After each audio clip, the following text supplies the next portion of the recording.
ನಮಸ್ಕಾರ ಎಲ್ಲರಿಗೂ welcome back. ನಾನು ಮಂಜು, ನೀವು ನೋಡ್ತಿದ್ರಿ ಮಂಜು ಸ್ಟೋರೀಸ್. ಫ್ರೆಂಡ್ಸ್, RCB ತಂಡಕ್ಕೆ ಸಿಕ್ಸರ್ ಕಿಂಗ್ ಎಂಟ್ರಿ ಅಂತ ಹೇಳ್ಬೋದು. ಫ್ರೆಂಡ್ಸ್ RCB ತಂಡಕ್ಕೆ ಸಿಕ್ಸರ್ ಕಿಂಗ್ ಎಂಟ್ರಿ ಅಲ್ಲ, IPL ತಂಡಕ್ಕೆ ಸಿಕ್ಸರ್ ಕಿಂಗ್ ಎಂಟ್ರಿ ಕೊಟ್ಟಿದ್ದಾರೆ ಅಂತ ಹೇಳ್ಬೋದು. ಹಾಗಾದರೆ ಸಿಕ್ಸರ್ ಕಿಂಗ್ ಯಾವ ತಂಡಕ್ಕೆ ಎಂಟ್ರಿ ಕೊಟ್ಟಿದ್ದಾರೆ, ಅವರು ಯಾರು ಅಂತ ನಾನು ನಿಮಗೆ ಈ ವಿಡಿಯೋದಲ್ಲಿ ತಿಳಿಸ್ಕೊಡ್ತೇನೆ. ಅದಕ್ಕಿಂತ ಮುಂಚೆ ನೀವೇನಾದರೂ ನಮ್ಮ ಚಾನಲ್ಗೆ ಹೊಸಬ್ರಾಗಿದ್ದರೆ ತಪ್ಪದೆ ಸಬ್ಸ್ಕ್ರೈಬ್ ಮಾಡಿ, ಹಾಗೆ ಪಕ್ಕದಲ್ಲಿರೋ ಬೆಲ್ ಐಕಾನ್ ಪ್ರೆಸ್ ಮಾಡಿ, ಆಲ್ ಒಂದು ಸೆಲೆಕ್ಟ್ ಮಾಡಿ. ಯಾಕೆಂದರೆ ನಾನು ಯಾವುದೇ ಕ್ರಿಕೆಟ್ ಬಗ್ಗೆ ವಿಡಿಯೋ ಮಾಡಿದರೆ ನಿಮಗೆ ತಕ್ಷಣ ನೋಟಿಫಿಕೇಶನ್ ಬರುತ್ತೆ, ಆವಾಗ ನೀವು ವಿಡಿಯೋನ ಮೊದಲಿಗರಾಗಿ ನೋಡ್ಬೋದು. ಸಬ್ಸ್ಕ್ರೈಬ್ ಅನ್ನೋದು ಸಂಪೂರ್ಣ ಉಚಿತ. ವಿಡಿಯೋ ಕೆಳಗಿನ ಬ್ಲ್ಯಾಕ್ ಪ್ಯಾನ್ ಇದೆ, ಮಾಡ್ಕೊಳ್ಳಿ. ಇನ್ನೂ ತಡ ಮಾಡದೆ ವಿಡಿಯೋ ಶುರು ಮಾಡೋಣ ಬನ್ನಿ. ಇನ್ನು ಸಿಕ್ಸರ್ ಕಿಂಗ್ ಯಾರಂದರೆ ಅದು ಫಿಲ್ ಸಾಲ್ಟ್ ಅಂತ ಹೇಳ್ಬೋದು. ಇಂಗ್ಲೆಂಡ್ ತಂಡದ ಆಟಗಾರ ಅಂತ ಹೇಳ್ಬೋದು. ಇವರು ಬೆಂಕಿ ಬ್ಯಾಟಿಂಗ್ನ ಆಡ್ತಾರೆ. ಇವರು ಸಿಕ್ಸರ್ಗಳ ಸುರಿಮಳೆನ ಹರಿಸ್ತಾರೆ ಅಂತ ಹೇಳ್ಬೋದು.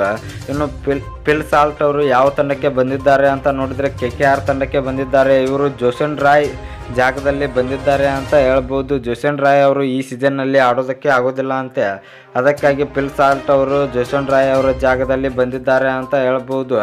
ಫ್ರೆಂಡ್ಸ್, ನಮ್ಮ RCB ತಂಡಕ್ಕೆ ಫಿಲ್ ಸಾಲ್ಟ್ ಅವರು ಬಂದಿಲ್ಲ, KKR ತಂಡಕ್ಕೆ ಬಂದಿದ್ದಾರೆ ಅಂತ ಹೇಳ್ಬೋದು.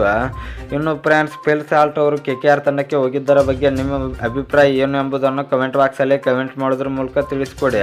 ಇನ್ನು ಫ್ರೆಂಡ್ಸ್, ಫಿಲ್ ಸಾಲ್ಟ್ ಅವರು ನಮ್ಮ RCB ತಂಡಕ್ಕೆ ಬರಬೇಕಿತ್ತು, ಯಾಕೆಂದರೆ ಇವರು ಒಬ್ಬರು ಬೆಂಕಿ ಬ್ಯಾಟರ್ ಅಂತ ಹೇಳ್ಬೋದು. ಸಿಕ್ಸರ್ಗಳ ಸುರಿಮಳೆನ ಸುರಿಸ್ತಾರೆ. ಇನ್ನು ಫ್ರೆಂಡ್ಸ್, ನಿಮಗೆ ಇದೇ ರೀತಿ ವಿಡಿಯೋಸ್ ಬೇಕಾಗಿದ್ದರೆ ನಮ್ಮ ಚಾನಲ್ ಲೈಕ್ ಮಾಡಿ, ಶೇರ್ ಮಾಡಿ, ಸಬ್ಸ್ಕ್ರೈಬ್ ಮಾಡಿ, ಬೆಲ್ ಐಕನ್ ಆನ್ ಮಾಡ್ಕೊಳ್ಳಿ. ಕ್ರಿಕೆಟ್ ಬಗ್ಗೆ ಜಾಸ್ತಿ ಅಪ್ಡೇಟ್ಸ್ ಬರ್ತಾ ಇರುತ್ತೆ, ಅದಕ್ಕೆ ಸಬ್ಸ್ಕ್ರೈಬ್ ಮಾಡ್ಕೊಳ್ಳಿ. ನಮಸ್ಕಾರ ಫ್ರೆಂಡ್ಸ್.